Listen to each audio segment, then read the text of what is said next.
Hello everyone, Solus here. Welcome to the new episode of my video blog. It has been a while since our last episode and I hope that we will return to more consistent schedule because there is so many important and interesting topics in dentistry that are worth discussing. Today I would like to talk about the bone grafting options that are currently available on the market as today, December 2025. After tooth loss, bone resorption is a reversible biological process. Over the time, the affected area loses bone volume, often leaving insufficient structure for successful implant placement. And in fact, bone grafting is currently the only predictable way to restore dental bone. And it has become a well-accepted procedure required in approximately 1 out of 4 dental implant cases. Over the years, extensive research and development in material science, product design, and fabrication technologies have significantly expanded our treatment options. These advantages have made it possible to achieve more predictable, long-lasting, and stable implant outcomes. In this episode, I would like to review and critically discuss the different types of dental bone grafts and bone substitute materials available today and how they contribute to achieving a stable, properly osseointegrated dental implant. But before, let's answer the main question: why we graft? Why do we graft?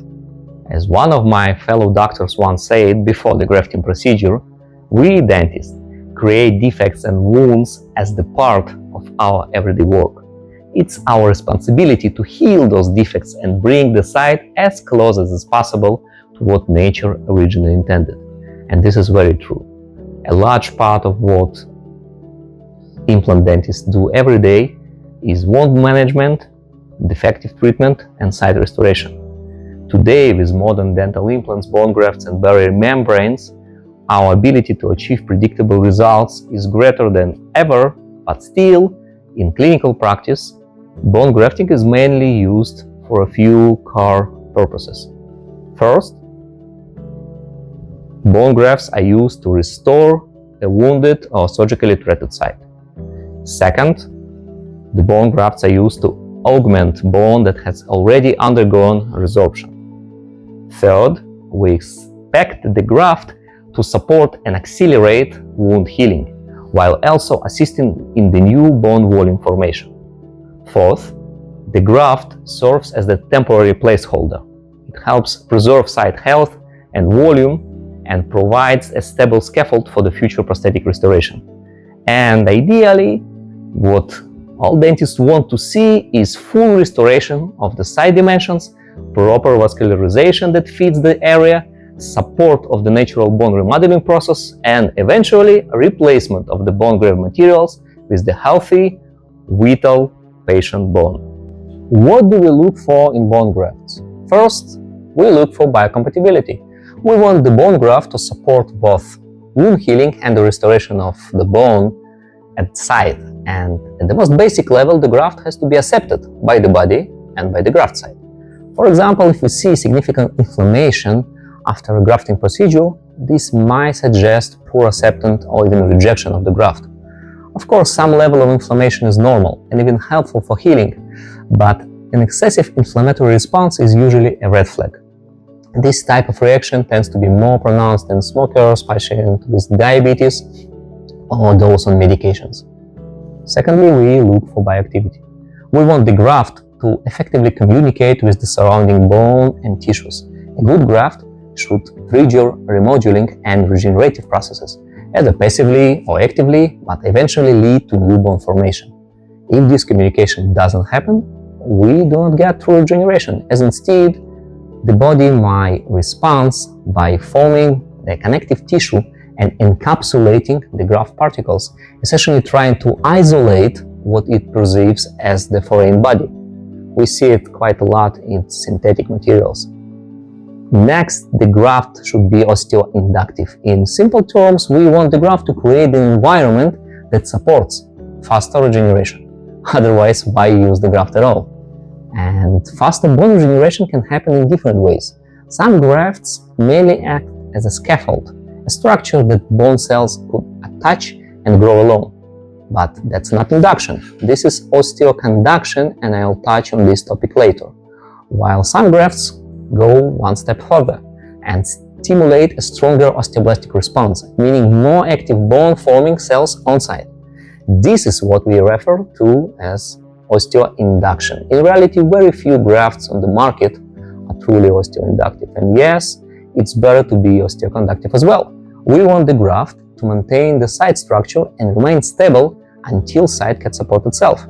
Once mature bone forms and replacement resorption begins, we know the site will be resilient.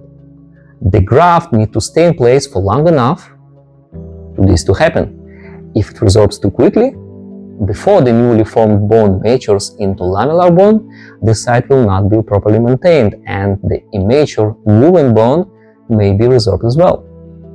To summarize, for myself, here is the simple rule of thumb I use when evaluating the bone graft. Minimum interactions with the healing means a biocompatible graft.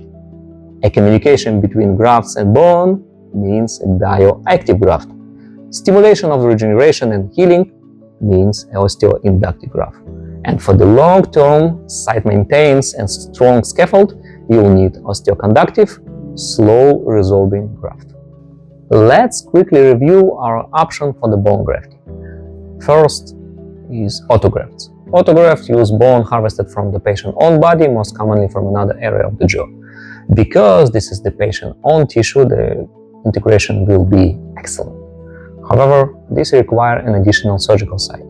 So, main advantage is that autografts have the highest possible success rate, since there is the living tissue from the same human and can actively promote the new bone formation. But disadvantages, it's quite simple. It requires the second surgical site and can lead to longer recovery period, increased discomfort, and of course we still need to manage and heal additional donor area.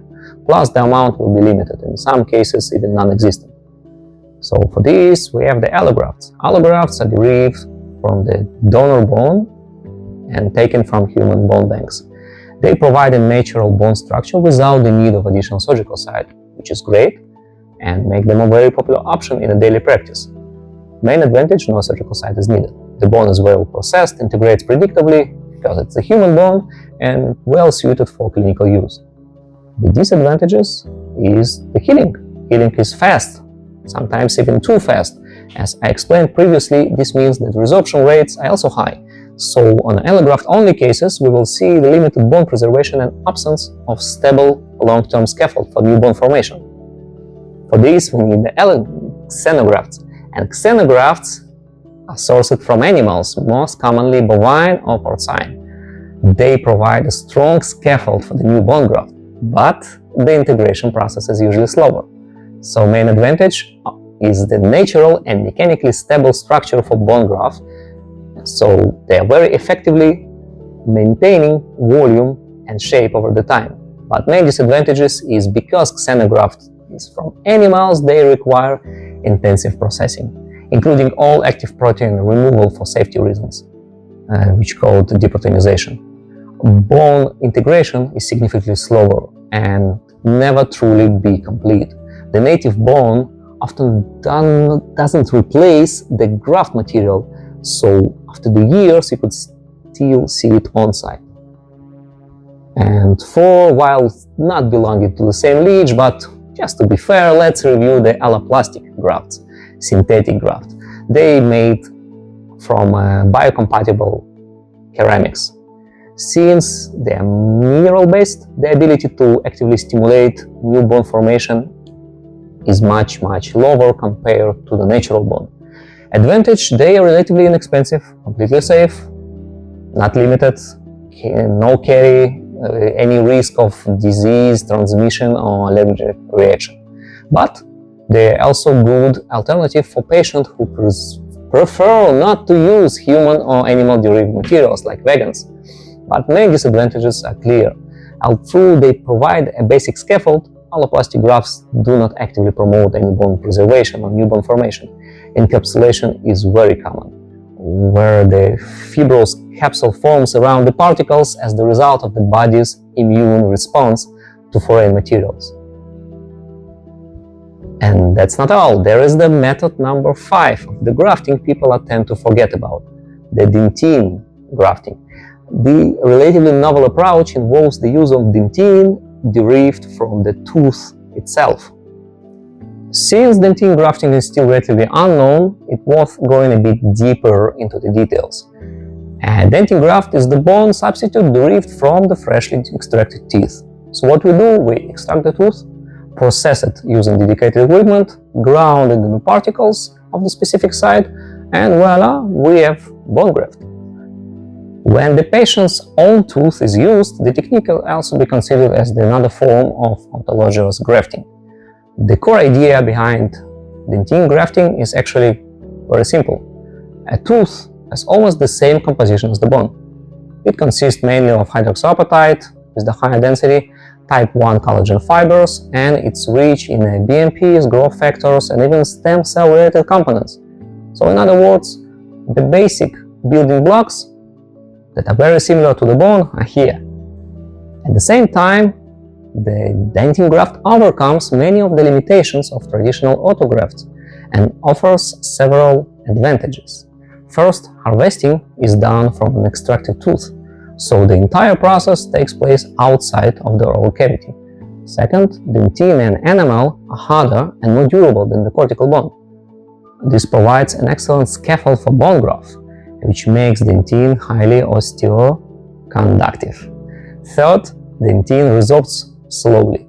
Because of this, it offers long-term site support and creates ideal environment for natural replacement resorption. It can maintain site dimensions both horizontally and vertically for years, making it particularly suitable for augmentation procedures and GBR, guided bone regeneration. In addition, dentin contains significant amount of those BMPs and growth factors that support the regenerative process.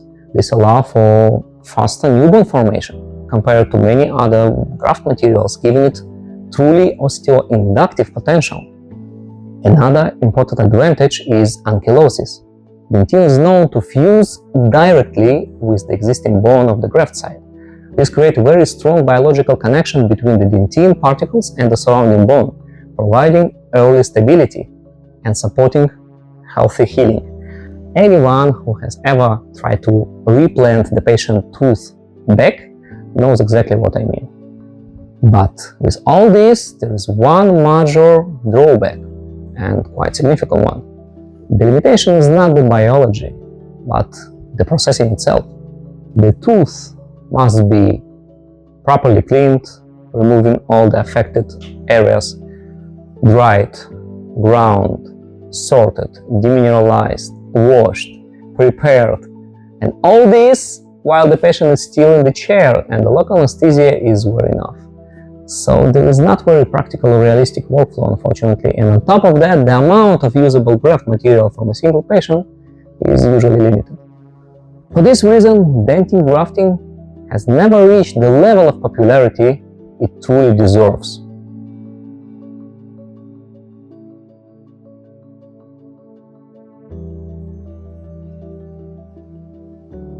Until now.